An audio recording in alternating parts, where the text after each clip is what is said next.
근데 여기서 멈추지 않습니다. 이제 아브라함은 나그네로 찾아오신 하나님을 달려나가서 영접하며 몸을 땅에 굽혀 맞이하는 아브라함을 2절과 3절에서 볼 수 있어요.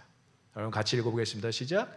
곧 장막문에서 달려나가 영접하며 몸을 땅에 굽혀 이르되 내 주여 내가 주께 은혜를 입었사오면 원하건대 종을 떠나 지나가지 마시옵고.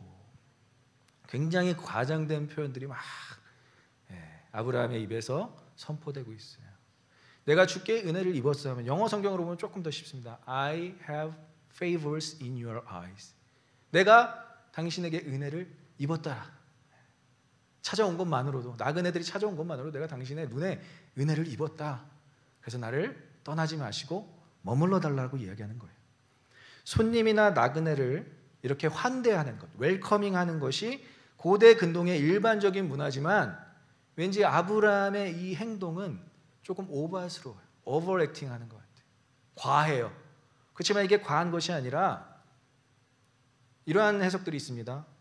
아브라함은 손님들, 이 나그네를 천상의 존재, 하나님 그리고 천사 둘로 인식하고 행동한 것이다. 하지만 이것은 위험한 해석이에요. 맞지 않는 해석이에요. 아브라함은 이 세 사람이 하나님과 천사들인지 몰랐어요. 그럼 왜 이렇게까지 행동하느냐? 이러한 장면들이 많이 있어요, 성경에. 야곱이 에서를 만날 때, 집을 떠나서 숱한 과정을 경험하고 이제 자신이 배신했던 형을 만날 때, 자신이 속였던 형을 만날 때 이러한 하나님을 만나는 것 같은 대면식이 창세기 33장 3절에 나오고요. 요셉이 애굽에 팔려가서 정말 험난한 인생을 보내고 아버지를 만나서 궁으로 모실 때도 창세기 48장 12절에 이러한 대면식이 나타나고 있어요. 그리고 선지자 생도들이 엘리야, 자신들이 정말 존경하는 엘리야를 맞이할 때도 열왕기하 2장 15절에서 이러한 대면식이 나타나고 있어요. 그러니까 이러한 웰커밍은 일반적이기도 했다라는 거예요. 아브라함에게는 그저 그들이 지나가는 나그네로 보이지 않았다라는 것이 중요합니다. 고대 근동에서는 이렇게 만남이 소중했어요. 아브라함은 자신이 소돔왕, 우리 룻이 있었던, 자신의 사촌 룻이 있었던 소돔을 위해서 열심히 싸우고 나서 만났던 그 멜기세덱과의 만남도 역시 기억하고 있는 거예요. 그것이 너무나 소중한 만남이었다는 것은 지금 아브라함이 잘하고 있다, 잘 살고 있다는 것을 컨펌해줬던 살렘 왕이었기 때문에 예수 그리스도로 상징되는 멜기세덱을 만났을 때 그는 너무나 기뻐하고 좋았다라는 것이죠. 특별히 우리가 조금 이따가 살펴볼 내용이지만 전장 17장에서는 언약의 갱신이 일어납니다. 여러분 매년마다 드라이버 라이센스나 매년은 아니지만 기간이 지나면 리뉴얼을 하잖아요. 그죠? 리뉴얼을 하는 것처럼 언약의 갱신을 누구로부터 받느냐? 하나님으로부터 받게 돼요.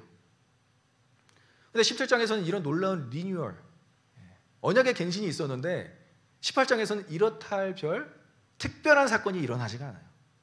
우리는 항상 성경을 보면서 물론 기적이 중요하죠. 하지만 오늘은 특별히 일상을 조명하고 있다라는 거예요. 그러니까 아브라함에게는 이 일상이 어떻게 적용되는지, 하나님의 언약의 갱신 이후에 일상이 어떻게 드러나는지에 대해서 강조하고 있는 것이죠. 그러면 이 언약의 갱신 이후에 아브라함이 왜 믿음의 조상이었는지를 증명하는 장면이 바로 오늘 본문이 될 수 있다라는 거예요. 그의 인격과 성품과 그의 어떤 그런 준비된 자세가 믿음의 아버지, 열방의 아버지로 나아갈 수 있는 한 단계를 보여주고 있는 것이죠. 그래서 하나님을 경험한 자들은요, 대충 살지 않습니다. 일상을 허비하지 않아요. 삶을 낭비하지 않아요.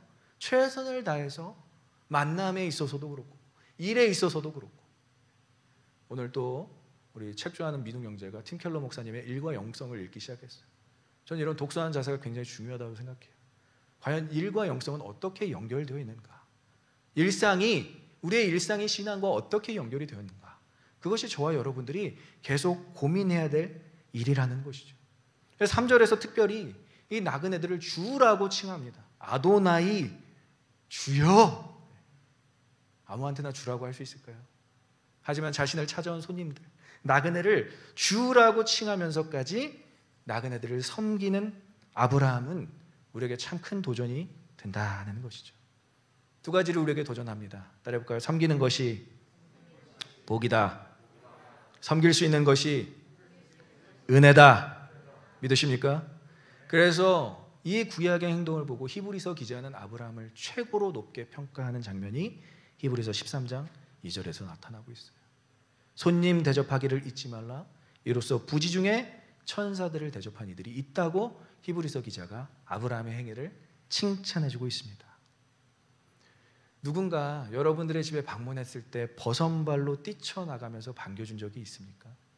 아마 그런 경험을 했다면 그 상대방, 그 대상자는 그것을 평생 잊지를 않을 거예요. 제가 가끔 우리 어른들을 만나는 채플린 사역을 하는데 정말 냉담하게 대해주시는 분들도 있지만 제가 오는 것을, 호스피스 병동 사역이고 또 자가 방문이니까 제가 오는 것을 애타게 기다리시는 분들이 계셔요. 그러면 뭐 99세, 100세 되는 분들이 버선발로 엘리베이터를 타고 문 앞에서 저를 발 동동 구르며 기다려주시는데 제가 몸둘 바를 모르겠더라고요. 인생을 100년이나 사신 분들이 참 부족한 종, 기도해드린다고 함께 예배드리자고 찾아간 그 정말 주의 종을 그렇게 반기는 모습을 보면서 진짜 참 큰 은혜가 됩니다. 상처를 주는 거와 비슷한 거예요. 환대는요, 상대방이 잊을 수 없습니다. 상처도 마찬가지예요. 상대방이 해준 사람은 잊을 수가 있어요. 해준 사람, 마치 그렇게 환대를 해준 사람은 잊어버릴 수도 있는데 그 환대를 받은 사람은 잊어버릴 수가 없어요. 상처도 동일해요. 상처 준 사람은 잊어버려요. 내가 언제 상처 줬는지. 근데 상처를 받은 사람은 PTSD라고 하죠. 평생 후유증으로 그것을 안고 산다라는 것이죠. 그래서 환대와 상처는 여러분 매우 비슷한 맥락이 있습니다. 여러분들 환대하는 것을 소홀하지 마시고 최선을 다해서 누군가를 환대하시기를 간절히 소망하고 축원합니다. 그래서 오늘 세 가지로 이 환대는 어때야 하는지 우리 아브라함의 모습을 보면서 세 가지로 한번 나눠보도록 하겠습니다. 첫 번째는 극진한 환대는 상대방을 부담스럽거나 불쾌하게 하지 않는다라는 거예요. 그러면 4절을 같이 읽어보도록 하겠습니다. 시작. 물을 조금 가져오게 하사 당신들의 발을 씻으소서. 나무 아래서 쉬소서. 참 이 궁체라고 하죠. 이 성경의 궁체가 마치 명령조로 본문에서 발이나 닦고 나무 아래서 쉬어라 이렇게 막 명령하듯이 들리는데 아니에요, 여러분. 이 억양의 어조는 원어로는 전혀 다르게 쓰여져 있습니다. 우리 정말 어떤 사람을 손님을 대접할 때 내 집이다 생각하고 싶으십시오. 진짜 어려운 표현이에요, 여러분. 이거 그분이 내 집이라고 생각할 수 있을 정도로 편하게 해준다는 건 정말 어려운 표현이에요. 근데 이 표현은요, 4절의 이 표현은 내 집이다 생각하고 싶어요. 특별히 히브리어 불변사 나가 청컨대라는 말로 쓰여지고 있습니다. 청하건대. 그러니까 명령보다는 간청하는 거예요. 제발 please 내가 물을 조금 가져오게 하시고요, 당신들은 발을 씻으시고 나무 아래서 씻소서. 선을 행하면서 상대방을 배려하는 극도의 겸손한 언어를 쓰는 표현이 바로 4절의 표현입니다. 그래서 나무 그늘 아래 쉬게 하다라는 것은 세 가지 의미가 있어요. 식사 자세를 준비하라는 거예요. 고대 근동에서는 나무 아래서 식사를 했어요. 왜냐, 너무 그 장마간이 너무나 더웠기 때문에 나무가 있었다면 그 나무에서 식사를 하는 것이 최고의 식사 장소였습니다. 우리도 야외 친교장에서 식사를 같이 하잖아요. 바람이 솔솔 불어오는 그곳에서 나무 아래서도 식사를 하고요. 그것이 최고의 식사 장소로 준비되고 있어요. 그러면 뭘 의미하죠? 식사가 곧 준비될 것이라는 예고, 티저였다라는 거예요. 이들의 마음을 얼마나 부드럽게 만드는 언어였을까요? 그리고 고대 근동에서는 그 나무 아래에서 옆으로 비스듬히 누워서 왼팔로 몸을 받치고 오른손으로 음식을 먹는, 아마 그런 그림들을 보셨을 거예요.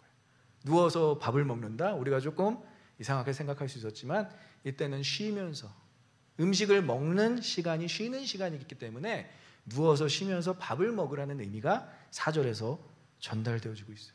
그 관습을 반영하면서 편안히 식사 대접을 받을 준비를 하라는 것이 바로 오늘 본문의 내용이었다라는 것이죠. 환대는 상대방을 존중하는 행위로 불편하지 않는 언어와 상대방을 향한 진심 어린 배려가 전달되어야 합니다. 아브라함은 그것을 정말 잘 실행하고 있어요. 나무에서 쉬세요. 발 좀 씻으세요. 이렇게 명령어하달이 아니라 간청, please 간청으로 대접에 대한 다음 스텝을 기대하게 하는 것이 바로 환대의 여유라고 할 수 있습니다. 자, 둘째 따라해볼까요? 극진한 환대는 상대방의 마음을 상쾌하게 해준다. 자, 우리 5절 한번 같이 읽어보겠습니다. 시작. 내가 떡을 조금 가져오리니 당신들의 마음을 상쾌하게 하신 후에 지나가소서. 당신들이 종에게 오셨음이니이다. 그들이 이르되 내 말대로 그리하라. 아멘. 극진한 환대로 방문자들의 마음을 어떻게 한다고요? 상쾌하게 하는 거예요. 상쾌하게.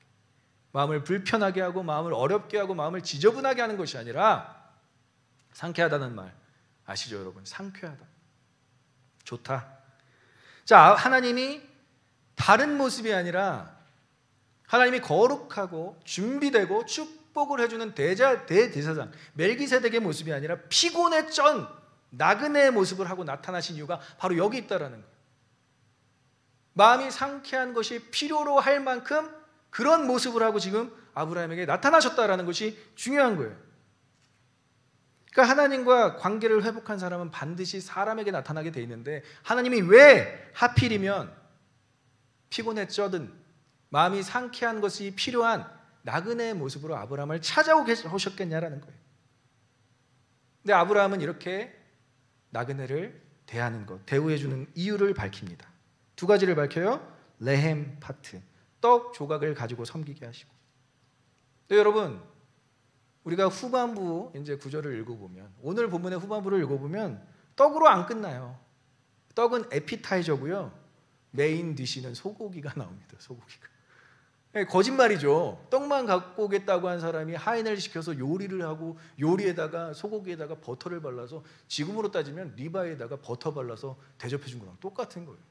아니, 떡만 조금 갖고 오겠다라는 사람이 6, 7절에 소고기 메인 디시를 가져다 주고 있습니다. 아브라함의 환대의 이유는 일반적으로 만남의 축복과 소중함을 알기 때문에 더욱더 열심으로 마음을 상쾌해 주기 위해서 최선을 다하는 모습을 볼 수가 있어요. 음식에 대한 권유를 싫어하는 사람은 세상에 없을 겁니다. 아무리 여러분들이 나이가 어리든 나이가 많든 음식에 대한 권유를 싫어하는 사람들은 없을 거예요. 막 먹고 있는데 아유, 더 드세요, 더 먹으세요, 남으면 좀 싸가세요, 이렇게 얘기해야지. 아, 그만 드세요. 살쪄요. 남은 것도 혹시 가져가시려고요? 이렇게 말하는 사람 없다라는 거예요. 그리고 그런 말을 들었을 때 얼마나 기분이 나쁘겠어요, 사실. 근데 우리 교인분들은 참 마음이 풍족해서 남은 음식들을 얼마나 잘 싸주는지 진짜 저한테뿐만이 아니라 서로 막 나누기. 아, 이거 좀 가져가. 막 나중에 이렇게 던지더라고요. 막 가져가라고. 그럼 그걸 받고 또 감사하고. 이러한 것들이 참 저는 통용, 정말 사도행전 2장에서 나오는 교회의 모습, 코이노니아라고 생각을 합니다. 음식을 서로 권면하고 싸주고. 그러니까 하나님의 섭리 가운데 그냥 지나가는 만남이 없다는 것을 오늘 아브라함은 절대적으로 인식하고 있어요. 옷깃만 스쳐도 인연이다. 우리나라 말에 옷깃만 스쳐도 인연이다라는 말. 여러분, 옷깃은요, 그때 당시에 양복에 접히는 부분을 이야기합니다. 그러니까 옷깃이 스쳤다는 것은 최대한 가슴과 가슴이 맞았다라는 거예요. 최소한 포옹으로 인사를 했다라는 거예요. 그런 사이를 어떻게 그냥 지나쳐 갈 수 있겠습니까? 최선을 다해서 대접하라는 의미를 한국의 속담에서도 이야기해주고 있는 것이죠. 근데 갈수록 형식적이고 상투적인 멘트가 불필요하다라고 생각하는 세대가 막 출몰하고 있어요. 뭐 그런 거 표현해야 알아? 표현해야 알죠. 뭐 그거 말해야 하나? 말해야 알죠. 어떤 성도가 교제를 하는데 뭐 말을 안 하는데 알아주기를 바란다라는 거예요. 뭐 꼭 말해야 알아? 말해야 합니다, 여러분. 뭐 표현해야 합니까? 표현해야 합니다, 여러분. 그럼 옆 사람에게 표현하겠습니다. 사랑하고 축복합니다. 네, 표현해야 알아요. 눈을 좀 보면서 표현하세요. 눈을 좀 보면서. 정말로. 표현해야 알아요. 표현하지 않고 어떻게 알아요, 여러분? 아무도 몰라요. 하나님도 우리에게 말씀으로 표현해 주시잖아요. 믿으십니까? 그럼 우리도 하나님께 표현해야 하나님께서 아시죠. 예배가 그런 거예요. 하나님께 마음껏 표현하세요, 여러분. 참 제가 좋아하는 말 중에 이런 말이 있습니다. 사랑과 재채기는 감출 수 없다. 여러분, 재채기 감출 수 있어요. 막 억지로라도 숨기려고 해도 표현이 되잖아요. 연애를 막 시작하려고 하는 사람 두 사람, 남녀 간에 막 사랑을 감추려고 하는데 본인들만 모르지 다 주변 사람 다 알아요. 드러나고 있는 거예요, 이미. 썸 타는 것도. 근데 아무도 모르겠지 막 이러는데 다 안다니까요. 주변 사람들. 본인들만 몰라요. 그렇게 사랑과 재채기는 감출 수가 없는 거예요. 더 드세요. 맛있어요. 남으면 싸가십시오. 감사합니다. 이런 것들이 환대의 기본적인 용어가 되어야 된다라는 거예요. 근데 연락이 잘 되고 만남이 쉬워지고 만남과의 인연이 생각보다 쉽게 이어지니까 MZ세대 뭐 DM만 띡 보내면 디렉트 메시지라고 하나요? 그거 띡 보내면 뭐 서로의 근황을 너무 쉽게 확인할 수 있으니까 만남이 너무 쉽게 성사될 수 있다는 것이 우리가 표현하는, 우리가 그것을 감사하게 생각하는 그러한 세대와는 멀어지고 있다라는 거예요. 성경이 원하는 세대랑 정반대로 가고 있다라는 거예요. 근데 여러분, 고대 근동 족장 시대, 지금 아브라함이 살고 있는 시대에서는요, 자신의 종족 말고 다른 종족을 만난다라는 것은 있을 수 없는 이야기예요. 전쟁할 때나 다른 종족을 만날 수 있습니다. 전쟁할 때나. 이 만남이 얼마나 중요해요. 나그네가 오더라도 그냥 나그네로 생각하지 않는 거예요. 분명히 하나님의 일하심이 느껴지고 있기 때문에 아브라함은 그렇게 행동하는 것입니다. 여러분들 만남을 소중하게 여기십시오. 그리고 그 만남에 있어서 최선을 다하시길 간절히 소망하고 축원합니다. 세 번째, 우리 한번 8절 읽기 전에 따라해보겠습니다. 극진한 환대는 복을 받게 한다. 자, 8절 우리 한번 같이 읽어보겠습니다. 시작. 아브라함이 엉긴 젖과 우유와 하인이 요리한 송아지를 가져다가 그들 앞에 차려놓고 나무 아래 모셔 섬에 그들이 먹으니라. 아멘. 아브라함이 지금 뭘 하고 있죠? 과시하고 있는 거예요. 과시. 여러분, 이걸 그냥 읽으면 안 돼요. 자신의 소유를 과시하고 있는 거예요. 하란 땅을 떠날 때 그냥 본인 가족만 있었던 아브라함이 이제 송아지를 그냥 대접할 수 있는, 과시할 수 있는 사람이 됐어요. 그리고 하인까지 있어요. 하인을 부려서 요리까지 할 수 있는 그런 족장의 최고의 위치에 올랐다는 것을 보여주고 있는 거예요. 왜 이러한 복을 받았을까요? 하나님이 함께 하셨기 때문에. 그리고 이 복을 내가 꽁꽁 숨기고 아무한테도 드러내지 않는 삶을 산 게 아니라 나그네를 보자마자 그냥 복을 흘려보내는 모습을 볼 수 있습니다. 그러니까 오버액팅을 할 수 있는 충분한 자리와 위치에 있었다라는 거예요. 그만한 소유가 있었다라는 거예요. 송아지를 그냥 잡아서, 모르겠어요. 이게 한 마리를 잡았는지 아니면 반토막을 잡았는지 모르겠지만 일단은 송아지 요리가 나온다라는 거예요. 떡을 주겠다고 했으면서. 이런 과시는 여러분 마음껏 하세요. 얼마나 좋은 과시입니까? 다른 거 자랑하지 마시고요. 이런 거 자랑하시라는 거예요. 자신이 하나님께 복 받은 내용을 그대로 보여주고 흘려보낼 수 있는 과시. 그런 것들은 너무나 좋은 거예요. 그래서 구약을 통틀어 이 본문을 제외하고 하나님께서 누군가의 요리를 드셔주셨다라는 장면이 한 번도 나오지가 않습니다. 이 장면이 유일해요. 다윗은요, 하나님이 나를 원수의 목전에서 상을 차려주셨다. 하나님이 오히려 나에게 상을 차려주셨다라고 고백하는데, 지금 아브라함은 유일하게 성경인물 중에서 하나님께 상을 차려준 사람으로 보여지고 있는 것입니다. 놀랍지 않습니까? 여러분, 하나님께 상 차려드리고 싶지 않으십니까? 아무도 안 차려드리고 싶으신가 봐요. 다시 한번 질문할게요. 하나님 여러분들의 가정에 개인에게 방문하시면 하나님께 여러분들 대접해드리고 싶지 않으십니까? 그것이 여러분들의 복의 근원으로 만드시게 할 하나님의 약속의 말씀인 줄 믿습니다. 하나님께서 복을 먼저 주시고 그것을 이행하게 하시지 여러분들을 없는 상태에서 찾아오실 분이 아니라는 거예요. 마땅한 대우를 원하신다라는 것이죠. 그래서 여기서 밝혀지는 거예요. 하나님 왜 그 많고 많은 모습들 중에 족장 시대니까 족장으로 나타나시든지, 전쟁이 뭐 만연한 때였으니까 용사로 나타나시든지, 여호수아처럼 야곱처럼 뭔가 특별한 모습으로 나타나는 게 아니라 꼬질꼬질하고 발도 씻어야 되고 왠지 배고플 것 같고 이러한 쩌든 나그네의 모습으로 오신 이유가 무엇이었을까요? 아브라함의 환대를 받기 위해서, 아브라함의 대접을 받기 위해서. 하나님은 절대 그냥 일하시는 분이 아니에요. 굉장히 디테일하고 목적이 있으신 분이세요. 그래서 여호수아에게는 군대 장관으로 찾아오시고 전쟁을 치러야 되니까, 야곱에게는 씨름하는 자, 이스라엘, 하나님과 씨름하는 자를 만들기 위해서 씨름하는 자로 나타나셨는데, 오늘 아브라함은 환대를 받기 위해서 찌질하고 피곤하고 발을 씻어야 되고 먼지 투성인 나그네 모습으로 찾아왔다. 그럼 아브라함에게 있어서 이것은 파이널 테스트인 것입니다. 복의 근원이 될 수 있는지 될 수 없는지에 대한 99세 나이, 이삭을 갖기 전의 나이, 최고가 자기가 누릴 수 있는 최고의 복, 아들을 낳는 것이 준비되었는가, 준비되어 있지 않은가, 그 파이널 테스트를 통과하는 장면을 여러분들은 이 본문을 통해서 보고 있는 거예요. 창세기 12장에서 너는 복의 근원이 될지라 라고 약속하셨는데, 이 아브라함 자체가 복덩이가 되지 않으면, 복을 줄 수 있는 복덩이가 되지 않으면 이 일은 일어나지 않는다라는 거예요.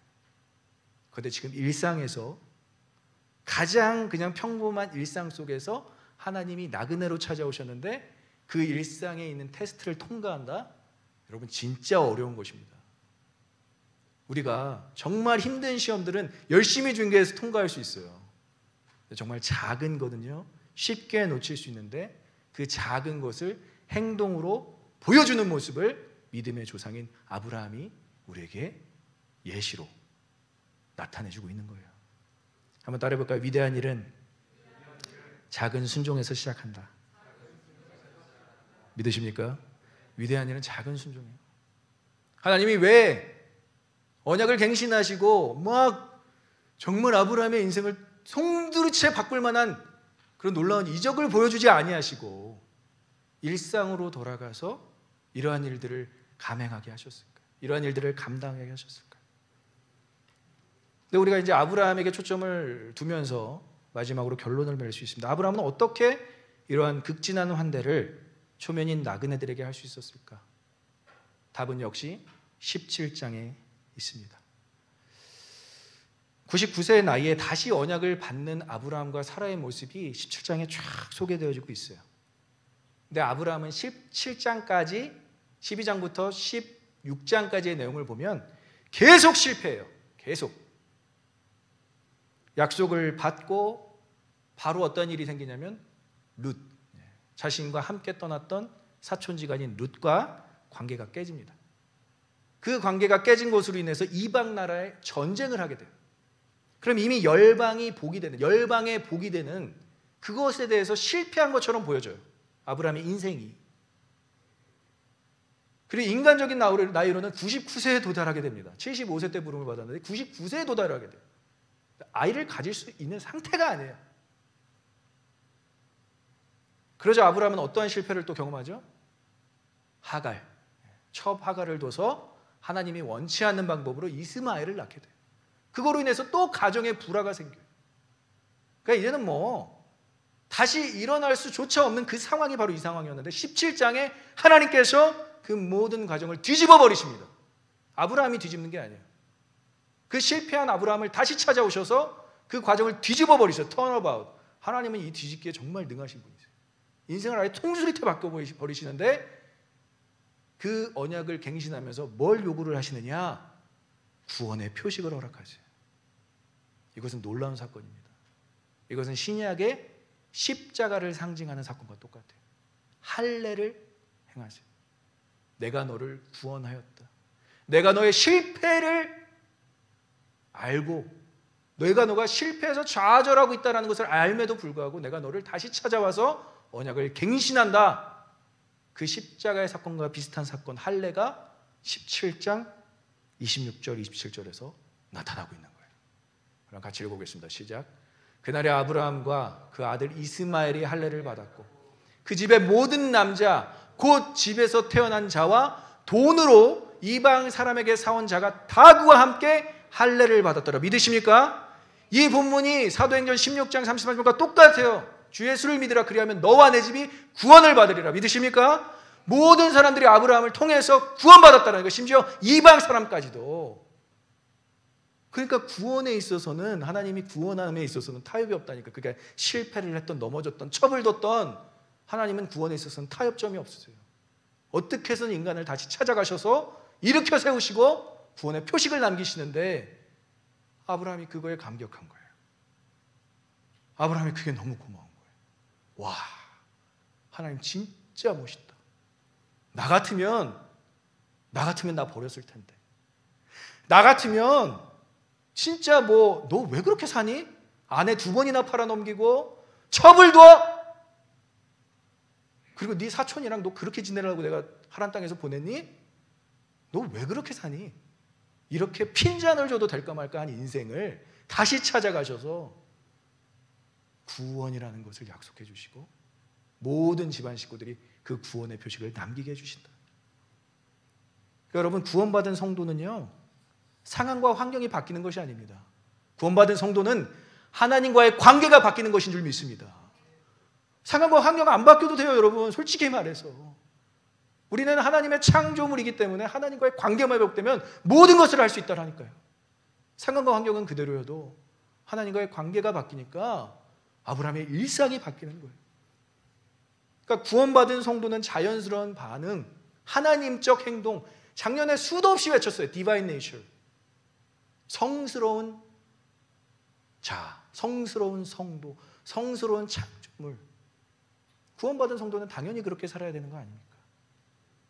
구원받았는데 인격과 성품이 좋지 못하고 변화가 없다? 여러분, 이게 심각하게 고민해 보셔야 돼요. 구원받았는지에 대한 점검이 다시 필요한 거예요. 정말 구원받았다면 우리의 작은 일상이 변해야 할 줄 믿습니다. 그것이 가능한 것이 하나님이 여러분과 함께하고 있기 때문에 그렇다는 거예요. 우리가 남에게 환대할 수 있는 것은 하나님께서 먼저 우리를 환대해 주셨기 때문에. 실패한 인생을 찾아오셔서 다시 언약의 갱신을 통해서라도 우리를 일으켜 세워주셨기 때문에 그 구원에 입각해서 환대를 하는 것이 아브라함이 결코 그냥 환대를 한 사람이 아니라는 거예요. 하나님 먼저, 그리고 사람의 반응, 그것이 성경의 모든 스토리예요. 인간이 먼저 한 게 하나도 없어요. 하나님 먼저 하셨고 그것에 대한 인간의 반응이 이렇게 환대로 나타나게 되는 것입니다. 우리 로마서 5장 8절 한번 큰 소리로 한번 읽어보겠습니다. 시작. 우리가 아직 죄인 되었을 때 그렇게 해서 우리를 위하여 죽으심으로 하나님께서 우리에 대한 자기의 사랑을 확증하셨느니라. 믿으십니까?